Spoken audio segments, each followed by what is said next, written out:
தவறான தொடர்புகள் பத்தின ஜோதிட எச்சரிக்கைகளை பத்தி ஒரு குவிக் லுக் பார்க்கலாம். பாருங்க, நம்ம ஜாதகத்துல இருக்கிற கிரகங்கள் இந்த இன்ஸ்டாகிராம் வாட்ஸ்அப் காலத்துல நம்மள ஆபத்துல மாட்டி விடுமா? வாங்க பார்க்கலாம்.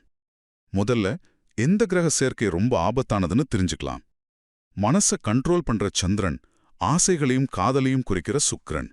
இது ரெண்டும் ஜாதகத்துல ரொம்ப பக்கத்துல இருந்தா ஒருத்தரோட உணர்வுகள் பயங்கர தீவிரமா இருக்கும்.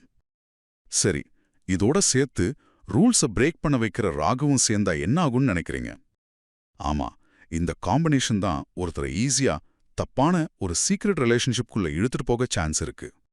ஓகே, இந்த கிரக அமைப்பு இந்த காலத்துல எப்படி வேலை செய்யுது? ரொம்ப சிம்பிள். நம்ம கையில இருக்கிற ஃபோன் மூலமா தான்.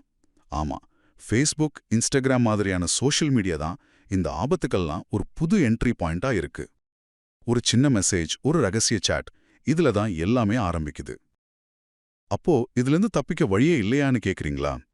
நல்ல வேலை, நமக்கு ஒரு கார்டியன் இருக்கார். அதுதான் குரு பகவான். ஜாதகத்துல சுபகிரகமான குருவோட பார்வை மட்டும் இருந்தா போதும். அது ஒரு பிரேக் போட்ட மாதிரி நம்மள தப்பான வழியில போகாம தடுத்துடும். இன்னொரு விஷயம், இதே காம்பினேஷன் போதைப்பொருள் மாதிரி கெட்ட பழக்கங்களுக்கும் வழிவகுக்கும். சோ குருவோட பாதுகாப்பு இங்க ரொம்ப ரொம்ப முக்கியம். சுருக்கமா சொல்லணும்னா, உங்க ஜாதகத்துல ஆன்லைன் ஆபத்துக்கான கிரக அமைப்பு இருந்தாலும் குருவோட பார்வை ஒரு ஷீல்டு மாதிரி உங்களை பாதுகாக்கும்.